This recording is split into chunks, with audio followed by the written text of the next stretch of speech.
اعوذ باللہ من الشیطان الرجیم، بسم اللہ الرحمن الرحیم۔ سب تعریفیں اللہ کے لیے ہیں جو وحدہ لا شریک ہے، وہی نیک لوگوں کا ولی ہے۔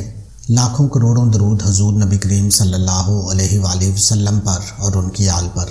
محترم ناظرین، آج ماہ رمضان کے اس بابرکت دن میں سب کام چھوڑ کر صرف 21 بار پڑھ لیں۔ شام سے پہلے آپ کا ہر مقصد پورا ہوگا، دل میں جو کچھ ہوگا وہ سب کچھ مل جائے گا۔ یہ بہت ہی طاقتور اور مجرب وظیفہ ہے جو آج میں آپ کی خدمت میں لے کر حاضر ہوا ہوں۔ اس وظیفے سے آپ کو فائدہ حاصل ہوگا۔ اللہ کے ناموں میں بہت بڑی طاقت اور اثر ہے۔ یہ سارے وظائف کا بادشاہ وظیفہ ہے۔ فقیر بھی پڑھے گا تو امیر بن جائے گا۔ اس چھوٹے سے عمل کو کرنے سے آپ کو بہت زیادہ فائدہ ہوگا۔ اس عمل کو کرنے سے آپ گمان بھی نہیں کر سکتے۔ آپ کے رزق میں اللہ تعالیٰ بے پناہ برکت اور رحمت ڈالے گا۔ وظیفہ کرنے سے آپ کے گھر میں رزق کی بارش ہو جائے گی۔ محترم ناظرین، آج بابرکت گھڑیاں ہیں۔ جمعے کا دن ہے، آخری جمعہ ہے، قبولیت کی گھڑیاں ہیں۔ یہ دن بہت ہی خاص دن ہے، مہینہ بھی بہت خاص ہے۔ حدیث کے مطابق رمضان کے 3 عشرے 3 مختلف خصوصیات کے حامل ہیں۔ حضرت سلیمان فارسی رضی اللہ تعالیٰ عنہ سے روایت ہے کہ رسول اللہ صلی اللہ علیہ وآلہ وسلم نے فرمایا کہ رمضان کا پہلا عشرہ رحمت ہے، دوسرا عشرہ مغفرت اور تیسرا عشرہ جہنم سے آزادی کا ہے۔ یوں تو رمضان کا پورا مہینہ دیگر مہینوں میں ممتاز اور خصوصی مقام کا حاصل ہے، لیکن رمضان شریف کے آخری 10 دنوں میں یعنی آخری عشرے کے فضائل اور بھی بہت زیادہ ہیں۔ یہ آخری عشرہ آخری دن ہے، جہنم سے آزادی کا، گناہوں سے اپنی جان چھڑانے کا یہ دن آ گیا ہے۔ اس مہینے کو تمام مہینوں سے افضل قرار دیا گیا ہے۔ اس مہینے میں ایک رات ایسی بھی موجود ہے جو 1000 راتوں سے افضل ہے۔ اس کے علاوہ جو آج کی رات ہے وہ لیلۃ الجائزہ ہے، یعنی کہ چاند رات ہے۔ تو آج آپ نے اس بابرکت دن میں ایک تسبیح کا ایک خاص وظیفہ آپ کے حوالے کروں گا، جس کو پڑھنے والا رب سے بیٹھے بیٹھے کروڑوں کی خواہش بھی کرے گا تو میرا رب کروڑوں روپے عطا فرما دے گا۔ یہ وظیفہ پڑھنے والے سے اللہ تعالیٰ خوش ہو جاتا ہے، اور جس بندے سے اللہ خوش ہو جائے اس کا ذکر فرشتوں سے کرتا ہے، نام لے کر پکارتا ہے اور حکم جاری کرتا ہے کہ جاؤ اس بندے کی ہر حاجت کو پورا فرما دو، اس بندے کا ہر مقصد پورا فرما دو۔ یہ جو مانگتا ہے جیسے مانگتا ہے، غیب کے خزانوں سے جولیاں بھر دو۔ تو محترم ناظرین، اللہ کی ذات جب دینے کو تیار ہے تو اس سے مانگو۔ آج کا بہت ہی خاص دن ہے، یہ اللہ کے نزدیک سب سے عظیم دن ہے۔ ایک تو رمضان المبارک ہے، دوسرا جمعۃ المبارک ہے۔ محترم بھائیوں، یہ آخری چند گھڑیاں رہ گئی ہیں۔ اس مبارک مہینے میں 3 گناہ معاف نہیں ہوں گے۔ حضرت ابن عباس رضی اللہ تعالیٰ عنہ سے روایت ہے کہ نبی اکرم صلی اللہ علیہ وآلہ وسلم نے فرمایا، اللہ تعالیٰ بندے کے 3 قسم کے گناہ معاف نہیں کرے گا۔ ان گناہوں کے علاوہ جس قدر گناہ ہوں گے ان کو معاف کر دے گا، لیکن ان 3 گناہوں کو کبھی معاف نہیں کرے گا۔ وہ 3 گناہ کون سے ہیں؟ اللہ تعالیٰ کے ساتھ کسی کو شریک ٹھہرانا، دوسرے نمبر پر جادو کرنا یا کروانا، تیسرے نمبر پر اپنے مسلمان بھائی کے ساتھ حسد کرنا۔ اب جو پہلا ہے اس کی تشریح کچھ اس طرح ہے، اگر کوئی آدمی ان گناہوں سے توبہ کیے بغیر مر جاتا ہے تو اس کو معاف نہیں کیا جائے گا۔ ان گناہوں کے علاوہ جتنے گناہ ہوں گے اگر اللہ چاہے تو معاف کر دے گا۔ شرک اس قدر سنگین جرم ہے کہ شرک کرنے والے آدمی کا کوئی عمل قبول نہیں کیا جاتا۔ اس طرح جادو جو ہے یہ بھی بدترین گناہ ہے جو آدمی کو ایمان سے خارج کروا دیتا ہے، اور حسد ایک ایسا زہریلا گناہ ہے جو آدمی کی سالہ سال کی تمام نمازیں، صدقات اور دیگر عبادات ایک لمحے میں برباد کر دیتا ہے۔ لیکن آج کل کیا ہے، ہم کسی اپنے بھائی کی اچھی گاڑی، اچھا گھر یا اس کا لائف سٹائل دیکھتے ہیں تو ہم حسد کرنا شروع کر دیتے ہیں۔ ہم یہ کہتے ہیں کہ اس کے پاس یہ کیوں آیا ہے، اس سے جیلس ہوتے ہیں۔ تو کسی کی اچھی چیز دیکھ کر اپنی قسمت پر اس طرح گلا شکوہ مت کیا کرو، اللہ سے مانگا کرو، اللہ پاک ضرور عطا فرمائے گا۔ جب آپ کا یقین اس قدر ہوگا کہ اللہ دے گا تو اللہ پاک ضرور اپنے بندے کو عطا فرماتا ہے۔ جب آپ کا یقین ہی نہیں ہوگا، آپ وظائف کر رہے ہیں، نماز پڑھ رہے ہیں، آپ کو یقین نہیں ہے کہ اس وظیفے سے مجھے کچھ ملے گا یا نہیں، تو پھر انسان کو جب یقین ہی نہیں ہوتا تو پھر اس کے وظائف کا اثر نہیں ہوتا۔ جادو جو ہے وہ ہمارے معاشرے میں ایک بہت بڑی گندی چیز ہے۔ تو جو لوگ جادو جنات کرتے ہیں ان کا بھی مقصد یہی ہوتا ہے، وہ کسی بات سے، کسی بندے سے جیلس ہوتے ہیں، تو ان باتوں سے کوشش کیا کرو، بچا کرو۔ اللہ پاک آپ کو اپنی حفظ و ایمان میں رکھے۔ صبح شام سورہ فلق اور سورہ ناس کی تلاوت کر لیا کرو، اس سے بھی اللہ پاک آپ کو اپنے حفظ و امان میں رکھے گا۔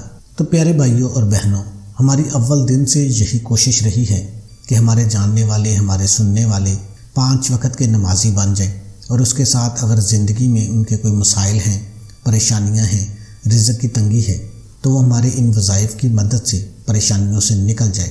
اور اس کے ساتھ ہم آپ کو 5 وقت نماز پڑھنے کی تلقین بھی کرتے ہیں، کیونکہ کوئی بھی وظیفہ، کوئی بھی عمل اس وقت تک پورا نہیں ہو سکتا جب تک آپ 5 وقت کی نماز پابندی سے ادا نہیں کریں گے۔ اسے آپ سچے دل سے کریں۔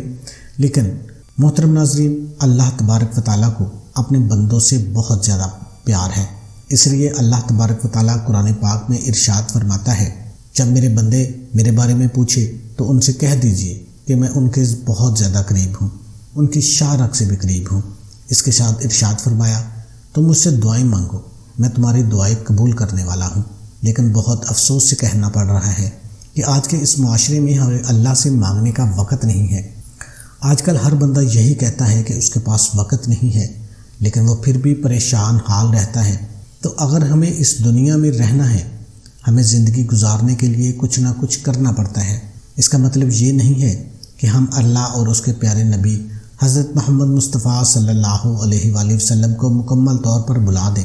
ہمارا دین اسلام اتنا پیارا مذہب ہے کہ یہ کبھی ہمیں درس نہیں دیتا کہ آپ صرف اور صرف اللہ کی عبادت کریں۔ یہ درس دیتا ہے آپ دنیا کے ساتھ ساتھ دین کو بھی کمائیں، اور جو بھی مانگنا ہے صرف اور صرف اللہ کی ذات سے مانگیں، سچے دل کے ساتھ دعا مانگنی ہے۔ تو آج کا جو وظیفہ ہے وہ بہت ہی پاورفل وظیفہ ہے۔ آپ نے جمعے کی نماز ادا کرنے کے بعد آپ نے اسی جگہ پہ بیٹھ جانا ہے۔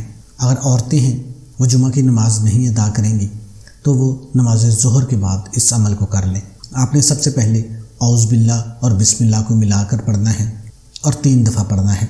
اس کے بعد آپ نے درود شریف پڑھ لینا ہے، اللہم صلی علی محمد وعلی آل محمد کما صلیت علی ابراہیم وعلی آل ابراہیم انک حمید مجید، اللہم بارک علی محمد وعلی آل محمد کما بارکت علی ابراہیم وعلی آل ابراہیم انک حمید مجید۔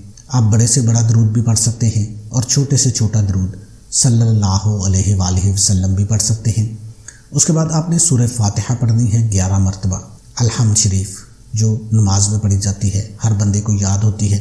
اس کے بعد آپ نے سورہ کوثر 21 مرتبہ پڑھنی ہے، انا اعطیناک الکوثر فصلی لربک وانحر ان شانئک ھو الابتر۔ اس کو بھی آپ نے تسلی کے ساتھ پڑھنا ہے، اپنے مقصد کو ذہن میں رکھنا ہے۔